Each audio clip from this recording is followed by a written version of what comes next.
Hello, everyone. Thank you for coming to our Dean's Distinguished Lecture. I'm Frank LaFurla. I'm the Dean of the School of Biological Sciences. I should point out that I am the Dr. Lionel and Faye Eng Dean of Biological Sciences, and the Eng family is right here. So Lester and Manny, you want to raise your hands? So we have to thank them for their generosity. I was thinking of all the creatures on the planet, butterflies are probably everyone's favorite. I don't think there's anyone that does not love butterflies, right? And I know I work with mice. Nobody wants mice in their backyard, but everybody wants butterflies in their backyard, right? And I think in Spanish we call butterflies mariposa. In Italian, they're farfalle. And, you know, they even make special pasta in the shape of butterflies, which in Italy are called butterfly pasta, but in America they call them bow tie pasta for some reason. Anyway, I think we are in for a very special treat. We have a world-class, distinguished scientist, Adriana Briscoe, from the Department of Ecology and Evolutionary Biology, who will be talking about her pioneering work on the vision system in butterflies. She's both a sensory physiologist, and also some of her work spans across the lines to evolutionary biology, which is quite remarkable. And as befitting someone with that kind of talent, she is both a Guggenheim Fellow and was recently elected into the American Academy of Arts and Sciences, which is super, super prestigious. So we have to give her a round of applause, for that. And so it's a really great honor to have her present our spring Dean's Distinguished Lecture. But before I invite her onto the stage, we have a special movie preview that we're going to show, which will eventually be clipped out of the final video from this for copyright reasons. Okay, so with that being said, let's cue the movie.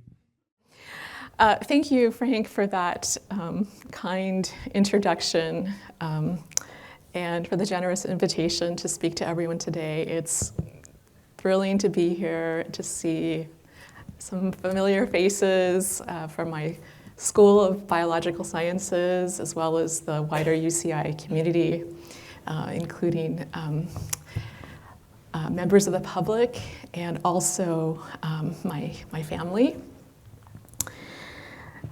It's really an honor to be able to share my story with you.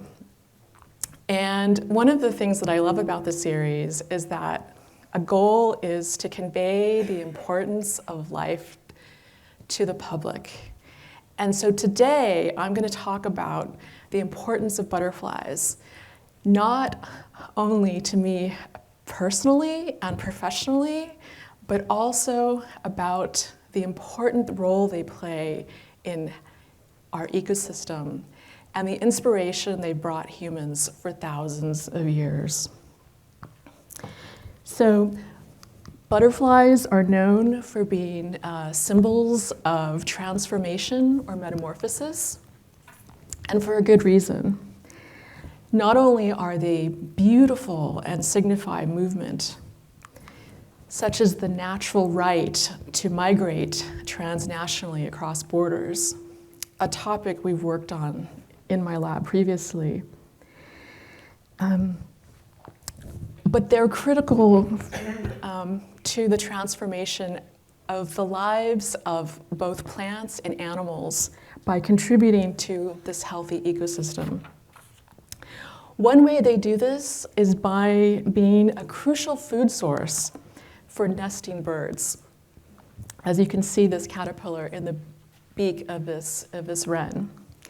Since most bird species rely on arthropods for all or most of their diet, you can imagine how the loss of insects would be catastrophic for our birds. And as an example, I'll mention a recent study by my colleagues, Kaylin Mooney and Kathleen Treseder in the Department of Ecology and Evolutionary Biology, led by their student C. Nell. They found that our local at-risk bird, the California cactus wren, was dependent on rare moth and rare flies for food, and that when the abundances of those insects decreased, these birds failed to survive. Not only do butterflies provide this important source of food for birds, but they also act as pollinators for flowers. And a spectacular example of that is the flame azalea, which has very unusual reproductive parts. So it has a very long male parts as well as female parts. It also has specialized pollen, which comes off on threads. And so when the butterfly is nectaring, it brushes its wings against the pollen, picks it up, and then brushes it onto the female wing, the female parts of the flower. And when you exclude butterflies from this flower, you do not get seeds. So you've heard from Frank that I'm an evolutionary biologist, and I've been studying butterflies for over 30 years, ever since I was an undergraduate, swinging my net for the first time in the cool, crisp air of the Rocky Mountains. This research led me to the rainforests of Costa Rica when I was a graduate student. But it was only a few years ago that I had an epiphany that, in fact, my passion for butterflies runs in my family. And this passion is also a part of my cultural heritage. And so it's interesting to reflect back on how I got into studying butterflies. So as an undergraduate studying population genetics in the mid-1990s, I was first introduced to a scientist named E.B. Ford. He was an Oxford Don, another term for a distinguished professor, and a member of the Royal Society. He's widely credited with being one of the founders of the Oxford School of Ecological Genetics, and he wrote numerous books and monographs on the Lepidoptera, or moths and butterflies, including this one, which sold over 50,000 copies. Ford was interested in the color patterns on the wings of moths and butterflies, especially species which had more than one color variant in a population. And his studies led him to define the concept of genetic polymorphism, or the idea that multiple forms of a trait in a single population, such as wing color pattern, had a genetic basis, and that alternative forms were likely beneficial under different ecological niches. And as a result of studying the wing colors of butterflies and moths, he was the person who predicted that the ABO blood group in humans was the result of adaptive evolution against infectious disease, which is a view that continues to be held today. So although I first encountered E.B. Ford as an undergraduate, and I even read some of his papers for an honors thesis I wrote, and he indirectly influenced my decision to study evolutionary biology as a PhD student in a butterfly lab. It was only a few years ago that I learned that the B in E.B. Ford stood for Briscoe. And as you can imagine, I became extremely curious about this.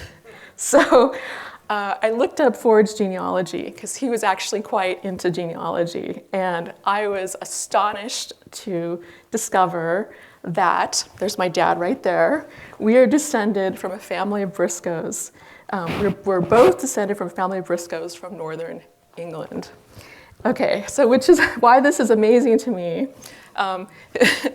is that I'm not sure that if Ford were still alive, that he and I would see eye to eye on everything. But I was amazed by the influence his work on studying the color pattern variation in natural populations had to my own work, which is the study of butterfly senses as they relate to the colorful objects in the world. And it doesn't end there, because on both sides of my family, on my mother's side and on my father's maternal side, there's yet an older connection with butterflies that traces back to the southwestern US and Mexico before the time of the conquest. And that connection is because I am descended from Native American and indigenous people on both sides of my family, and in acknowledging the sovereign right of indigenous nations to determine who is and who is not a member of their nation, and because I do not have a living connection to a particular community or pueblo, I do not consider myself Native American. All I know is that based on our family records, I am descended from different indigenous groups in North America. And as part of my journey to understand that connection, I've traveled extensively throughout the Southwest and Mexico to visit archaeological sites and to interview indigenous people about the iconography of butterflies. And one of the sites this has taken me to is 1 hour north of Mexico City, Teotihuacan. It has the largest pyramid complex in the New World. And this place is the epicenter of butterfly iconography in the entire world. There are literally thousands of butterflies found in ceramics, in stone sculptures, and murals. An example of this, one of my all-time favorite, is this mural fragment in a residential compound, which shows 4 men holding tree branches as they try to catch this hapless swallowtail butterfly in the middle. And what it shows us is that this human enchantment with butterflies stretches back thousands of years. So Teotihuacan's fascination with butterflies strongly influenced the civilizations that came afterward, including the Aztec. Shown here on the left is a stone image of a heroic woman who has died in childbirth. The Aztec believed that childbirth was like a battle, and that a woman giving birth had to literally rest for the soul of the child. And sometimes she would lose that battle. And when this happened, when she died in childbirth, she was considered to have died a hero. And you can see that her headdress and her breastplate are ornamented with butterflies. And on the right, we see the garb of an Aztec warrior, and a butterfly, a stylized butterfly is included as part of this design. So what does this mean? One of the ways Teotihuacan influenced the Aztec was their belief that after death, heroic men and women would be resurrected as precious birds or butterflies in a flowery world of abundance. That connection between death and the afterlife and butterflies is illustrated in this ceramic incense burner, where you can see swallowtail butterflies, a pair of them, perched on the rim of a flower where they're sipping nectar. Notice that the center of the flower is shiny. It's made of mica, and that's because they believed that flowers were portals into other worlds. And this belief in a flowery paradise extends throughout Mesoamerica and up until the United States. And so one living example we can look to are the Hopi, a tribe in northeastern Arizona. Their language is rich in butterfly words. They have many, many names for butterflies, place names. They have tribal members whose family names are the names of butterflies. And in fact, the Hopi refer to butterflies as flying flowers. The Hopi also believe that it's possible to enact the flower world contemporaneously through right thought and right action. And so all of this suggests to me that for thousands of years, not only have humans been fascinated with butterflies, but they've also understood that butterfly senses are special, that butterflies perceive the world differently in different dimensions. And while people didn't know the science, they knew that butterflies had this ability to sense the world in a different way. And now with modern technology, we have the opportunity to measure those differences. And many researchers study different aspects of sensory biology, but my lab in particular focuses on the eyes. So butterflies are known as compound eyes. They're composed of individual unit eyes, or ommatidia.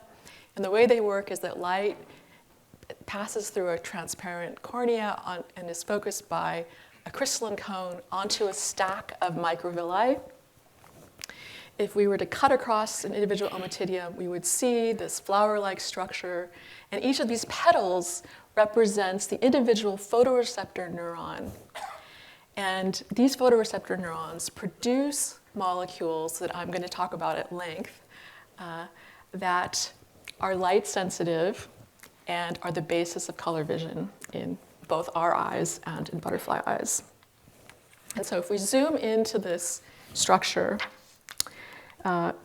what we see are membrane-bound proteins.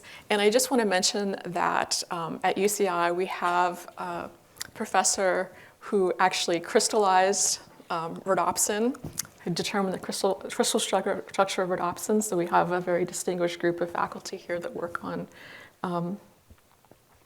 vision. And so the way this works is that this protein, an opsin protein, is bound to a light-absorbing chromophore. The chromophore absorbs in the ultraviolet part of the spectrum, so that's between 300 and 400 nanometers. But through interactions with specific amino acids in the chromophore binding pocket, you can tune this chromophore to be sensitive to either shorter wavelength light or longer wavelength light. And the basis of color vision is having more than one of these kinds of visual pigments in the eye to detect light in order to discriminate wavelengths.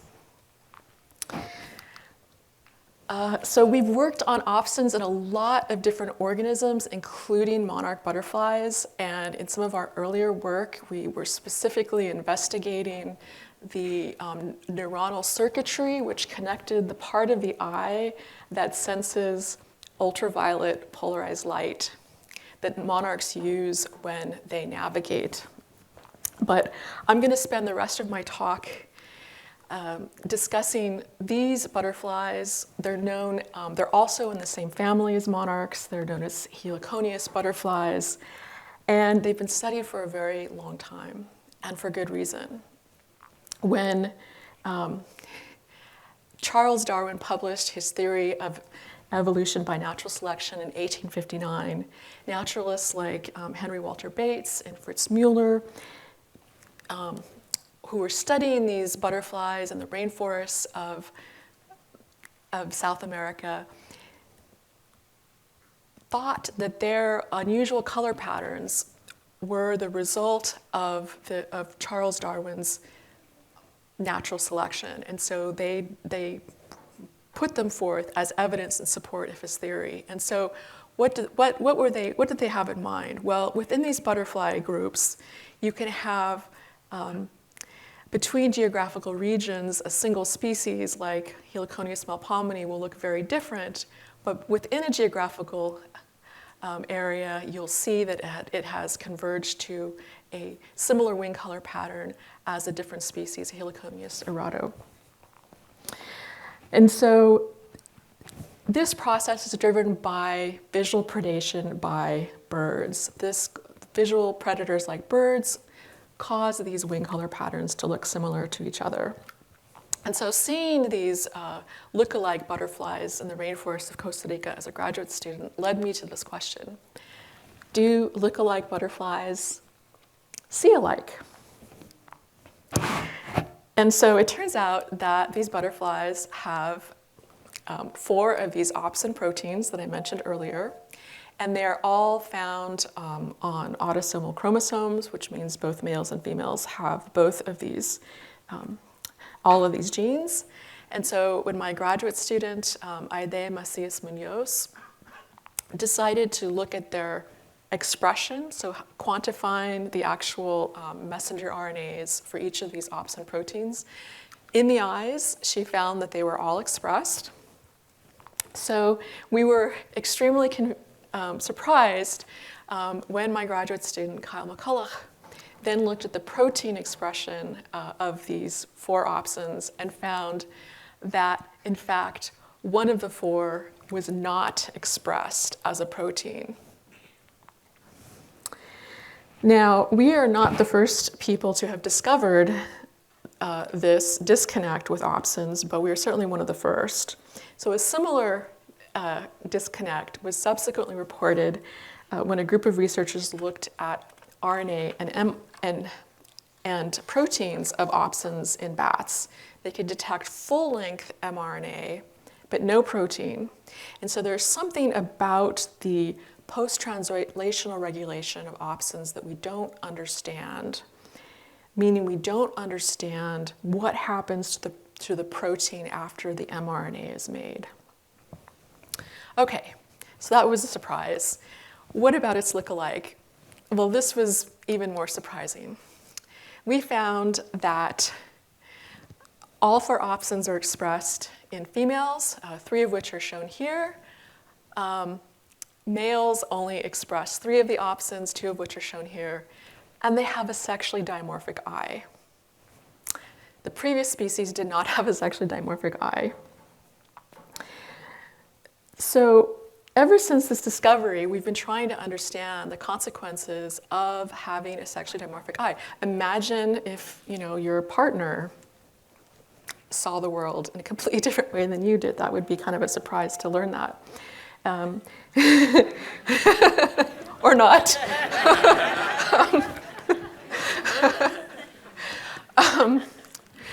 Okay, so why is this interesting? When traits are dimorphic, and here's an example of a dimorphic trait, wing color, and we work on these too in my lab. These are morphobutterflies. When males and females have a different version of that same trait, it implies that one state is better for males and another state is better for females. And so we sought out to try to understand this in their visual system. And so what we decided to do was look at a relative of the dimorphic species, which was Heliconia serrato.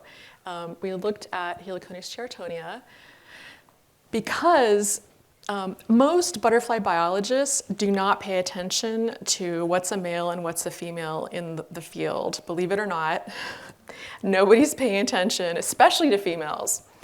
But what these researchers did was they conducted field studies where they followed females and males, and they found something really interesting. The females forage on different flowers than the males.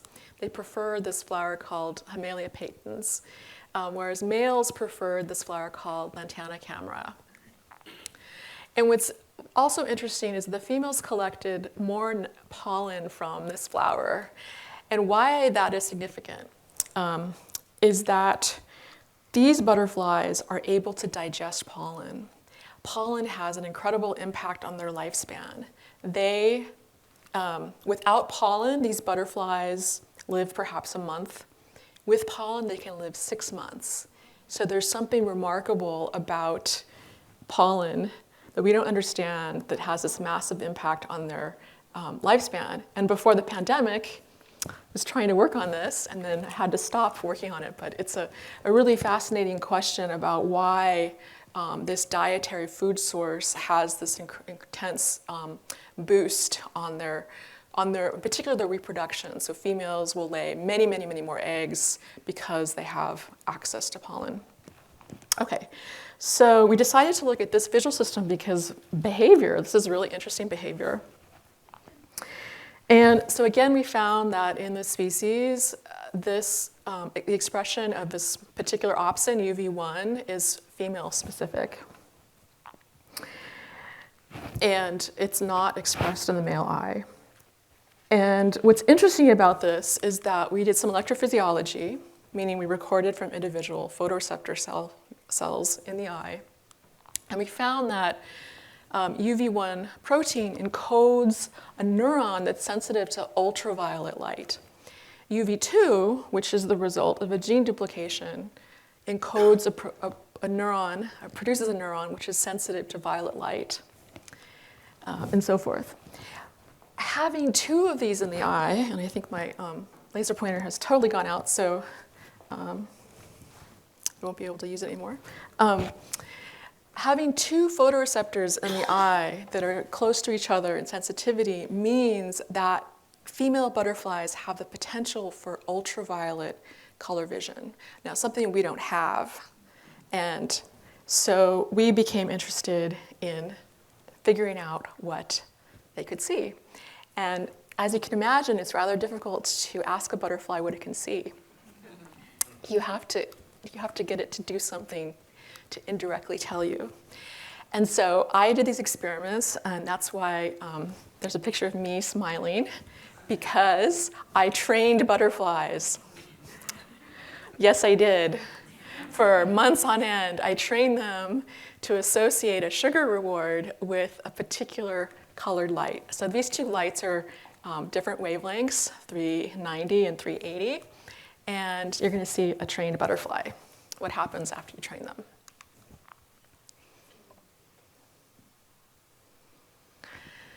So that butterfly has chosen the correct light. And what we're interested in is, can it discriminate between those two colors? Will it choose the rewarded light more than 50% of the time? And also, will it do this over a different range of relative intensities? Because you want to rule out that they're simply following the brighter light. And so what we found was that only females could correctly choose the rewarded wavelength, which was 390 nanometers, over all three intensities. But males only did this when the rewarded light was the brightest. So that means that they are following the brightest light only. They're able to detect ultraviolet photons, but they can't tell what wavelength they are. Color vision is the ability to discriminate wavelengths regardless of the intensity. So this is extremely cool. We were very interested in, well, why is this? And so we developed a hypothesis. We thought, well, maybe this protein that's only expressed in the female eye is being regulated in a different way than the male eye. And so there must be something interesting about the DNA around their gene. So we decided to look at, we needed a reference genome to investigate this.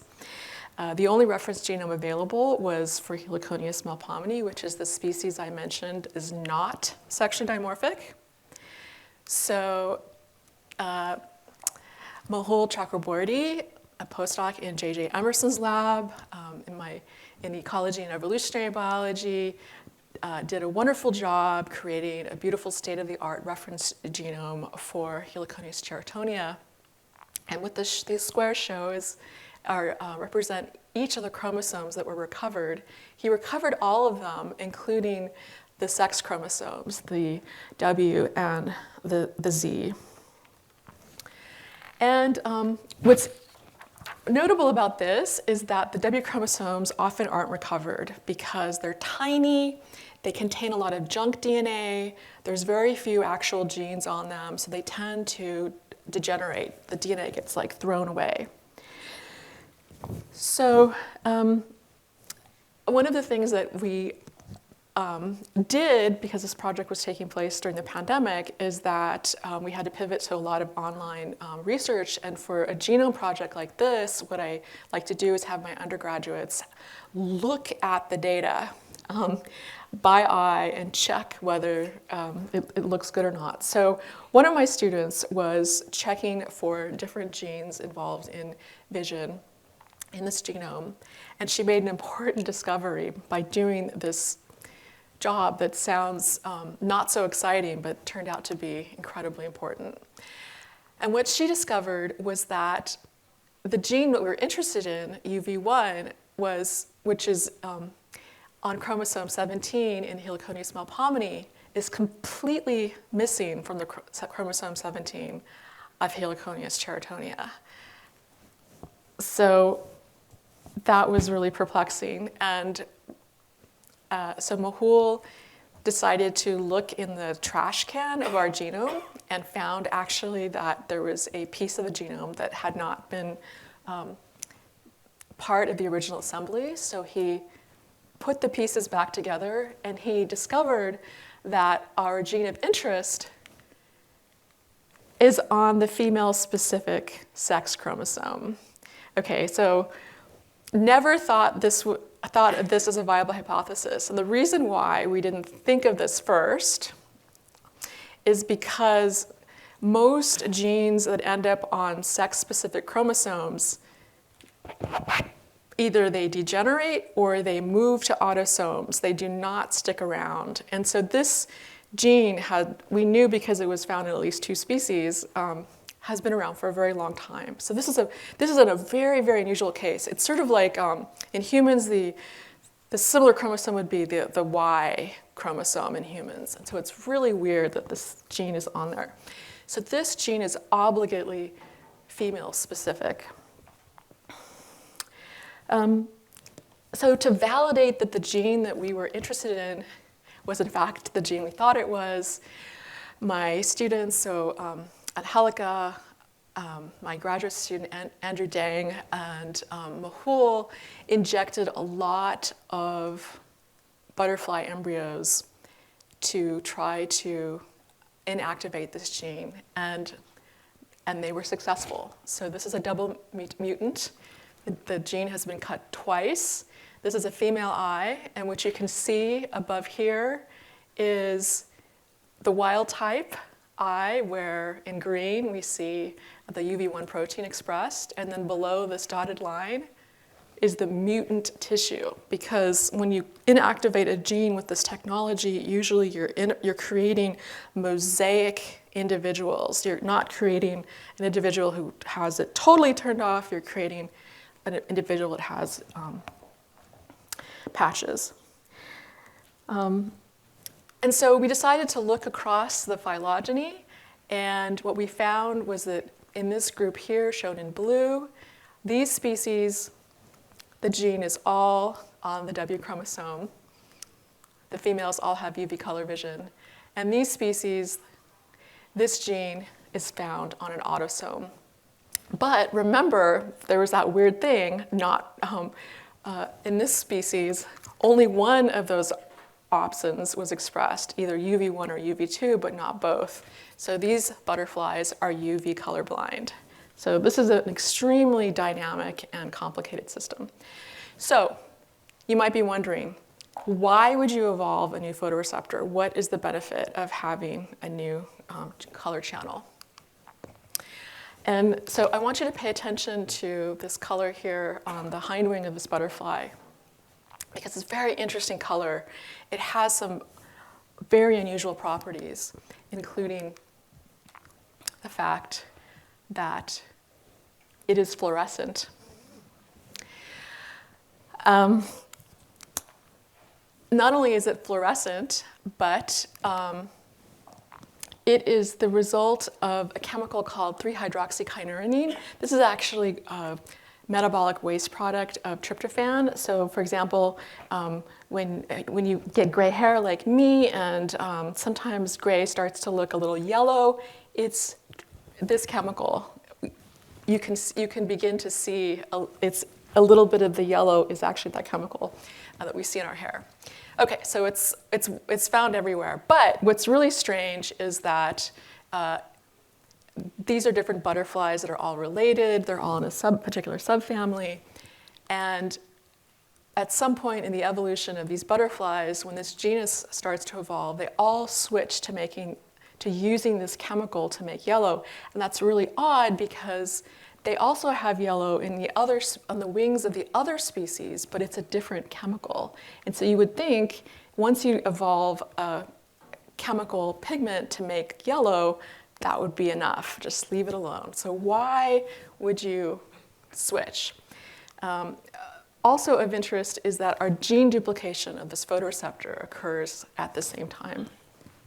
All right, so why would you want to change the color? Because these butterflies live in the rainforest, and in the rainforest, they're living in communities of co-mimics. These are butterflies which I collected in the rainforest in Oaxaca. And you can see their forewing has yellow on it. This is a different species, Heliconius ismenius.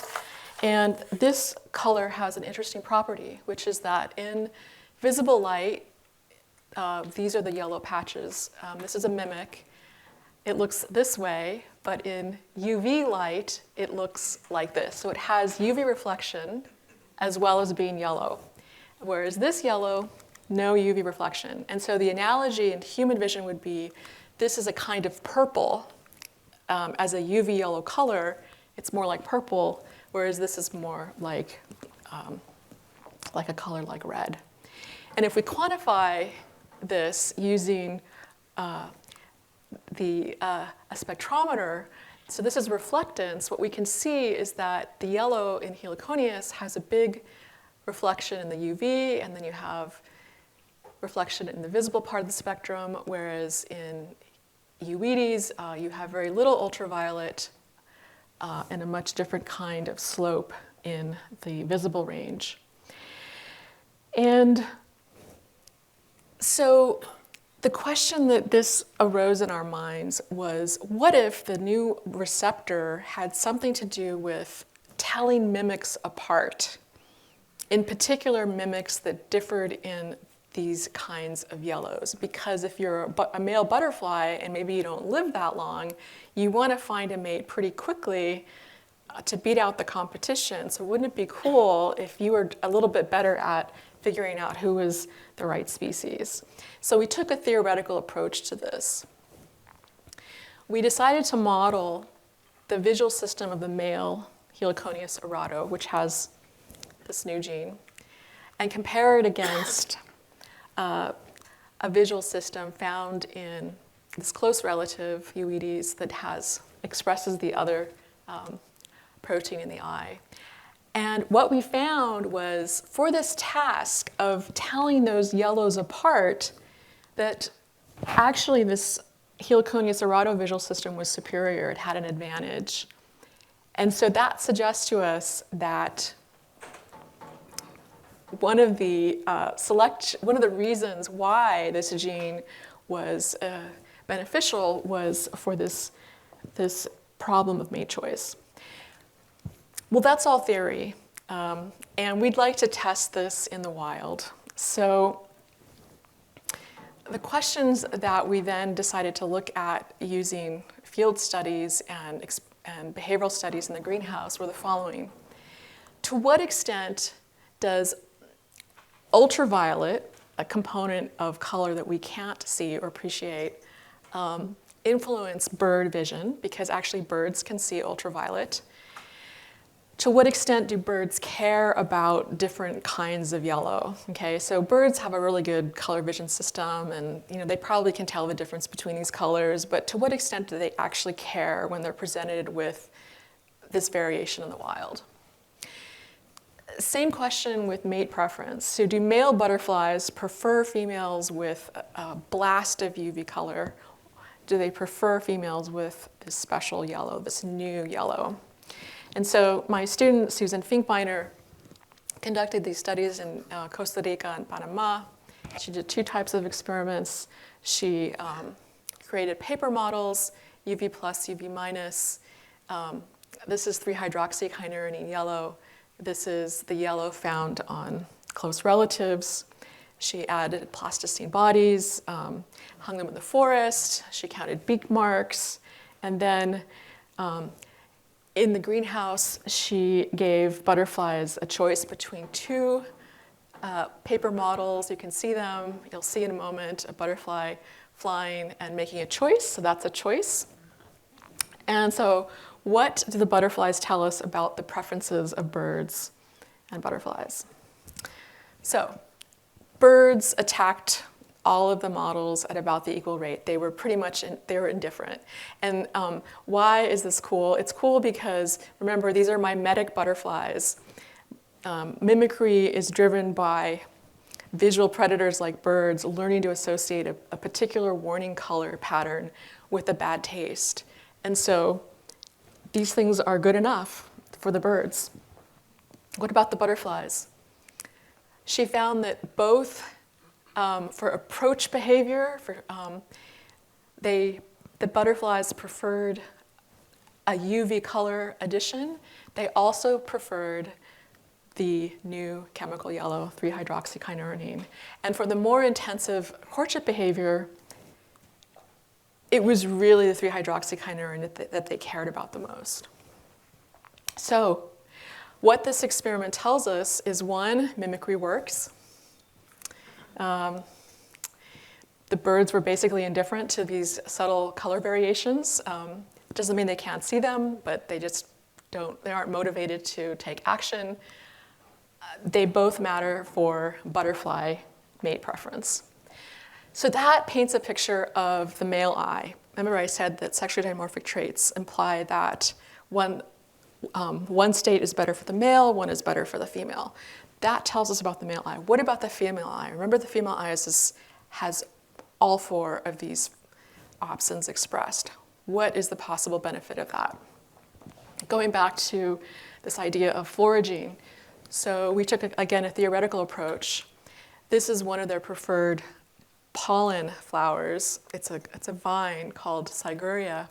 And what we found was that actually the female visual system was superior to the male visual system for discriminating these two colors, the inner yellow corolla from the outer red orange petals, suggesting that when female butterflies are probing for nectar, they might be a little bit better at finding their nectar and pollen. They might be better at finding their target. Okay, so let's see. I want to make sure I haven't lost everything here.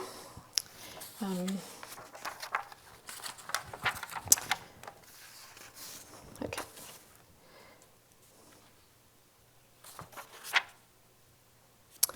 Okay, so going back to a concept, I want to wrap this up, of butterflies as being part of a healthy ecosystem, as pollinators whose sensory systems are portals into other worlds, I want to touch briefly on the decline of arthropods around the world, including here in the southwestern United States. One of the most iconic examples of which is the monarch butterfly.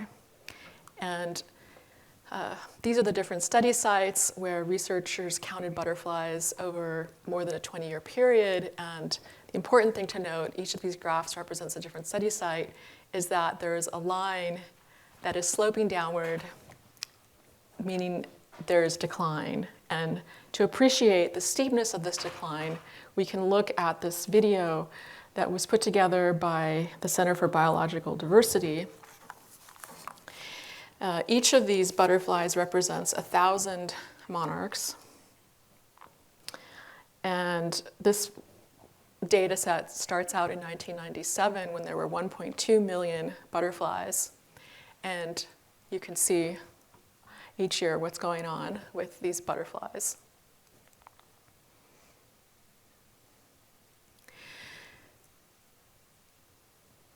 To the absolute low in 2020, and monarchs are but one of hundreds of butterfly species that in the western United States over the past 40 years have experienced a decrease of 1.6% per year. So you multiply that by 40 years, you're talking, more than 40% of our butterflies have totally disappeared. And likewise, same thing with our birds. I don't know, people who grew up in Southern California have probably noticed that we have a lot fewer birds now than we did decades ago. And I was just in Mexico in February, where I drove to the monarch butterfly overwintering site in Michoacan, and I was shocked by how few monarchs I saw. I'd been there in 2007. The tree trunks were completely covered, like all the way up. The forest floor was carpeted. There was no carpeting this time. There was almost none on the tree trunks. And so I had this impression, and then when I came back from that trip, there was an article in The Guardian which said that this winter was the second lowest census on record for the butterflies in Mexico. So I just want to end with by referring back to the Hopi idea that a flowery world is not a separate place like the Christian heaven, but is a reality that can be brought forth in this world through human actions. Even in an urban environment, adding flowers and host plants can help, and not using pesticides or herbicides or rodenticides, because butterflies are so important to a healthy ecosystem. They pollinate our beautiful flowers, they provide food for our precious birds, and they imbue us with a sense of wonder. And there are so many things we don't understand about their sensory system and about their colorful world that I look forward to studying in the years ahead. I'm deeply honored to spend my career working with them, and also to be able to share a little bit of that with you. Thank you.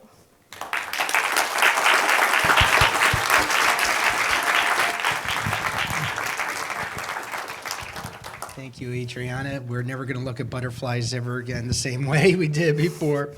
Let's have some questions, and I guess I'll start off. Is there any way we can try to repopulate and recover some of this, the decline synthetically, or through, as we have for some other species? So the data suggest that the biggest factor influencing the decline of butterflies and insects was the widespread use of pesticides. Steep declines, and then you get kind of a leveling off. So, that's still kind of going on. It's continuing. This is the pesticide use in agriculture, and of course, many of those pesticides have toxicities on humans as well. So, one thing would be to,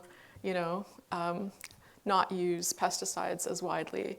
On a more personal level, I have come to think that all of our spaces, not just like the national parks, but our urban, suburban spaces have become crucial reservoirs for these insects. If we do a little bit with our landscaping, and if we avoid things like pesticides and herbicides. For example, a lot of people like to buy monarch butterfly milkweed in nurseries.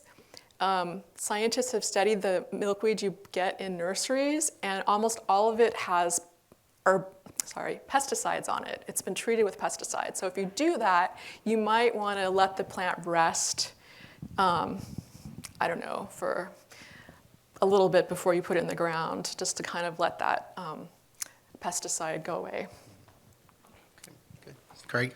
Just a quick question about, you had shown that the female that has that extra UV receptor had a preference for a particular flower. But I'm curious about, like in the males, because they do have a difference in terms of what their preferred flower is. So how are the males avoiding the flower that the female prefers, and are they using some other sensory approach to that? Yeah. That's a good question. So they have not only do they use their visual system, but they also have a sense of smell and taste. And so when they're very close to flowers, that plays a role. Odor plays a role. The one possibility is that females are really motivated to go after those flowers, and so males just are outcompeted. That's one possibility. They find them faster, and then they just exclude them because they really benefit from it. That's one thing that might be a reason. Beautiful talk, by the way. Thank you. Questions? So a few years ago, there was this massive bloom of butterflies. Is that tied in any way, shape, or form to the rainfall that we get? Yeah, absolutely. That's a great question. So those are our painted ladies. We've worked on painted ladies. They can form these massive migrations. So actually, they're famous in the old world because they migrate, painted ladies migrate from Africa up to Sweden every year. And people didn't know about this because they get very high, and then they, where you can't see them, and then they catch the wind and yeah, the jet stream. And so, yes, so we tend to get those big bursts after rain. And so I was hoping that we might see that out in our desert. I haven't seen it this year. I was sort of surprised, hoping, but I haven't seen it. We have a question there. Interspecies mating, like the male will mate with the foster, does that ever happen? Yeah, they will definitely court other species for sure. Yeah, there's so heliconias actually are now we know you can have hybridization between species, and hybridization is rampant across the genus. And the way we know that is that we now know something about the genes that produce the color patterns on their wings, and those color patterns, we see that they look alike. Well, it turns out sometimes they look alike because they've exchanged the same genetic variant through hybridization. Okay. Very nice talk. First, I love how your talk kind of reached all of biosci in terms of connecting and relating. But I'm curious, could you train or use like CRISPR or something to get the males to see like the females? Oh yeah, it's a great question. So that would require us to introduce a gene into CRISPR. You introduce a gene into the genome of the butterfly with CRISPR. And right now, what we're doing is we're simply inactivating it. We're inactivating genes. We haven't tried to move a gene in. There are probably labs right now who are working on butterflies who are trying to do that. As far as I know, nobody has yet moved a gene in, but I know in other organisms that there are means by which you can move them in. Yeah, thank you. Another question in the back. Yeah, two comments. Right now with the drought, a lot of homes are changing their landscape to plastics. Does that have any effect? And the second thing is I live in an association, and they took off everything and put natives, and I don't see very many flowers on those natives, so does that affect the migration and the life of the butterflies? That's a really great question. And sorry, just raise your hand. I can't see you, like the person that asked the question. Okay, thank you. Okay. That's a wonderful question. So there is a big emphasis on native plants, but if you're talking about helping adult butterflies survive, you do not need to plant native plants to help butterflies survive. Lantana is actually a really good one. We do have it in California. That's one that will support many, many, many types of pollinators. What is useful about native plants is they can be hosts for the caterpillars. So if you want to help the caterpillars, you want to have a reservoir of native plants. Yeah, but in terms of helping the adults, I think that other things are just fine. Yeah, thank you for that question. And then plastic. Yeah, I think anything that's going to decrease moisture in an area is potentially going to be, detrimental to these insects because they are very sensitive to lack of water. Yeah. What do the butterflies eat in Mexico when they're on the trees? Okay, the question is, what do the butterflies, the migratory monarchs, eat in Mexico when they're overwintering in the trees? And they go into a reproductive diapause, so they don't mate for months. They just hang out together, and then in the spring they start to develop their reproductive tissues, and then they mate. In the spring, there's a lot of flowers. The forest is littered with many, many, many different species of flowers, so they have a rich nectar source there. I think they're not doing too much, but what they do is they sip water. That is available during the winter. There's streams where they can stay hydrated. The flowers, I think, are really not very abundant in the coldest parts of the year. So they're just kind of sitting there. They're just hanging out, basically. They're relying on their the stores that they produced when they were a caterpillar by eating. They're relying on that to survive. Lee? Hi, really interesting talk, thanks. So I was going to ask you about mimicry.